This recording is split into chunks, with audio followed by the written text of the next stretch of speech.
Students, हम कर रहे थे chapter number 13 motion and time. Chapter number 13 है हमारा मोशन एंड टाइम।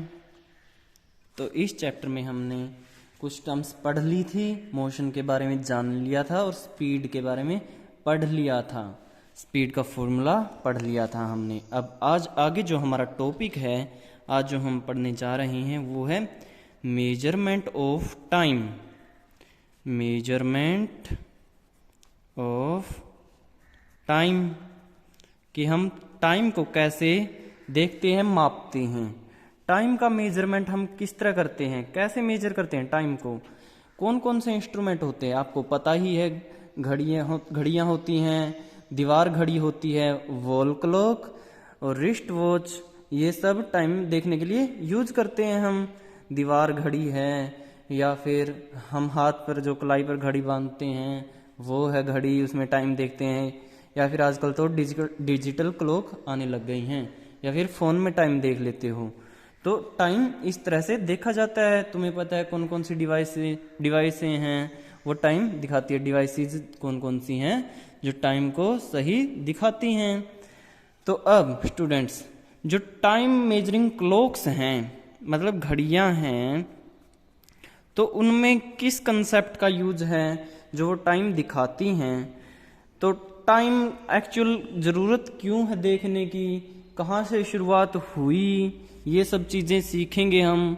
तो देखिए, सबसे पहले क्या हुआ कि पहले ज़माने में, पहले जो ज़माना था तो उसमें कैसे टाइम मापते थे, कैसे देखते थे, घड़ियां नहीं थी। तो उससे पहले क्या, कैसे देखते थे, परछाई को देखकर भी पता लगा लेते थे कि दिन में कितना टाइम हो गया, दिन का कौन सा टाइम है ये।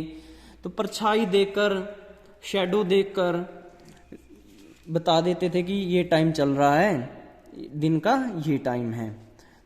तो अब स्टूडेंट्स डे की बात करते हैं। डे क्या होता है, दिन। तो डे किस तरह फिक्स किया गया कि जो सनसेट है, सनराइज है, पहले तो सनराइज लिखूं, सनराइज, और फिर क्या, सनसेट। सनसेट मतलब जब सूर्य सुबह उगता है और ये सूर्य अस्त हो जाता है। सनराइज का मतलब सूर्य उगता है, सनसेट का मतलब सूर्य अस्त हो जाता है।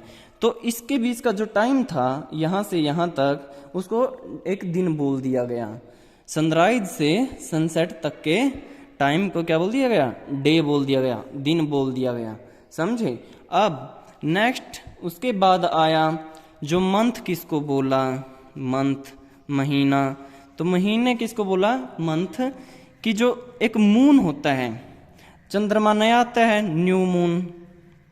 न्यू मून, मून मतलब चंद्रमा, चांद। तो जब चांद नया होता है, बिल्कुल शुरू में छोटा ही होता है, इतना सा दिखता है तुम्हें। तो धीरे धीरे क्या होता है, उसका साइज बढ़ता रहता है। धीरे धीरे साइज है जो चांद का बढ़ता रहता है, और ऐसे साइज बढ़ता जाएगा दिन ब दिन। रात में साइज बढ़ता जाता है। तुम रात में देखते हो ना मून को, तो साइज बढ़ता जाता है। एक दिन ऐसा आता है कि वो पूरा गोल हो जाता है, पूर्णिमा के दिन।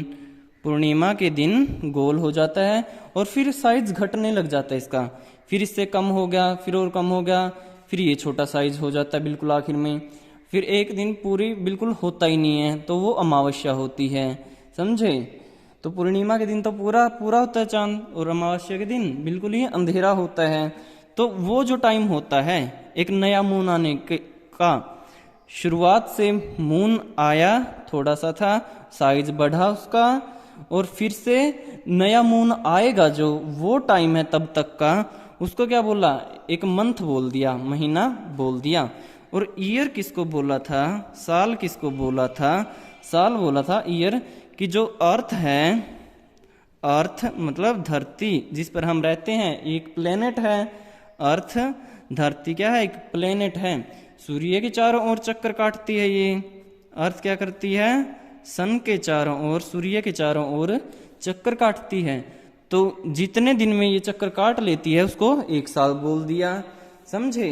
एक साल किसको बोला, कि जो धरती है सूर्य के चारों ओर चक्कर जितने दिन में कंप्लीट करती है उसको बोल दिया 1 साल, साल बोल दिया उसको। उसके बाद स्टूडेंट्स अभी हम डिस्कस कर चुके हैं कि टाइम हम क्लॉक से मापते हैं, क्लॉक से में देखते हैं। घड़ियां हैं हमारे पास, दीवार घड़ी है, डिजिटल क्लॉक है, फोन है हमारे पास, हम देख सकते हैं इन डिवाइसेस में टाइम को। तो अब नेक्स्ट जो टाइम क्लॉक्स में देखते हैं, इन घड़ियों में देखते हैं, उसमें कंसेप्ट कौन सा यूज है? उसमें इस कंसेप्ट का यूज है पीरियोडिक मोशन का। उन घड़ियों में एक ऐसी चीज डाली जाती है जिसका पीरियोडिक मोशन होता है, जो पीरियोडिक मोशन के कंसेप्ट का यूज करती है। पीरियोडिक मोशन क्या होता है? पीरियोडिक मोशन पहले भी हम बता चुके हैं कि कोई भी चीज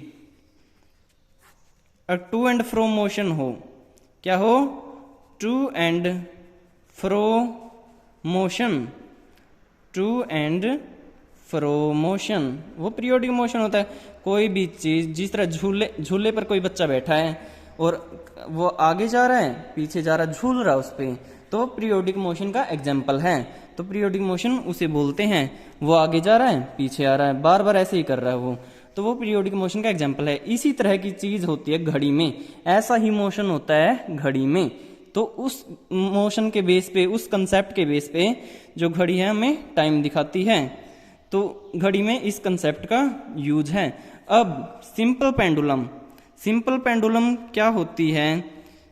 ये एक पीरियोडिक मोशन के कंसेप्ट का यूज करने वाली डिवाइस है, डिवाइस कह लो या फिर इंस्ट्रूमेंट कह लो। तो अब सिंपल पेंडुलम क्या होता है? सिंपल पेंडुलम समझो, पीरियोडिक मोशन को और अच्छी तरीके से समझ पाएंगे हम सिंपल पेंडुलम अगर समझ लिया तो। एक यहाँ पे क्या है? रिजिड स्पॉट है, कोई जगह है यहाँ पे, इस तरह कोई कठोर सी जगह है, ये इस तरह रिजिड स्पॉट इसको बोल दिया, इस कठोर सी जगह को, जहां से हमने क्या कर दिया, एक बिल्कुल कम मास का मतलब इसमें जो मैटर है पतला सा बिल्कुल, ठीक है, कम मास का क्या है, एक धागा सा बांध दिया, थ्रेड बांध दिया। और ये क्या है? एक मेटल की बॉल, मेटेलिक बॉल लटका दी। क्या लटका दी? एक मेटेलिक बॉल, वो लटका दी हमने। और ये क्या है?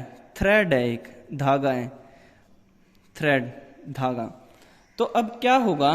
इसको बोल देते हैं मेटेलिक बॉल को, इसका नाम रख देते हैं एक बॉब बोल देते हैं। इस पूरे सिस्टम को बोल देते हैं सिंपल पेंडुलम, सिंपल पेंडुलम। अब क्या होगा कि ये जो बॉल है यहां से इसको धक्का दिया थोड़ा सा, पहले ये ऐसे ही थी रेस्ट में, पहले कैसे है? ऐसे रुकी हुई है रेस्ट में। तो कौन सी पोजीशन है ये बीच में? मीन पोजीशन बोलेंगे इसको, मीन पोजीशन। अब इसको थोड़ा सा इस साइड से फोर्स लगा दिया, इसे धक्का दे दिया इसको, तो ये क्या कहाँ जाएगी? इस साइड आएगी, इस साइड आएगी ये, और फिर यहाँ पे आके रुक जाएगी, फिर वापस जाएगी, इस तरह यहाँ पे आएगी, फिर यहाँ पे रुक के फिर वापस जाएगी, फिर एक चक्कर पूरा हो जाएगा जब ये बीच में आ जाएगी दोबारा से। तो यहाँ से शुरू हुई थी, यहाँ से शुरू हुई थी, यहाँ गई, और यहाँ से वापस उस साइड गई, यहाँ पे रुकी, वापस बीच में आई। तो इसको बोलते हैं वन ऑसिलेशन, वन ऑसिलेशन, एक चक्कर पूरा हो गया इसका, वन ऑसिलेशन बोलेंगे। और वन ऑसिलेशन करने में जितना टाइम लगा इस पेंडुलम को, उसको बोलते हैं टाइम पीरियड। उसको क्या बोलेंगे? Time period. ये टाइम पीरियड होता है स्टूडेंट्स। ये समझना तुमने, सिंपल पेंडुलम इस तरह होता है, ऑसिलेटरी मोशन करती है या फिर बोल दो पीरियोडिक मोशन करती है। तो एक चक्कर को इसके वन ऑसिलेशन बोलते हैं। जितना टाइम लगा उसको टाइम पीरियड बोल दिया। इसको समझना है तुमने और पढ़ना है, बुक में नोट भी करना है।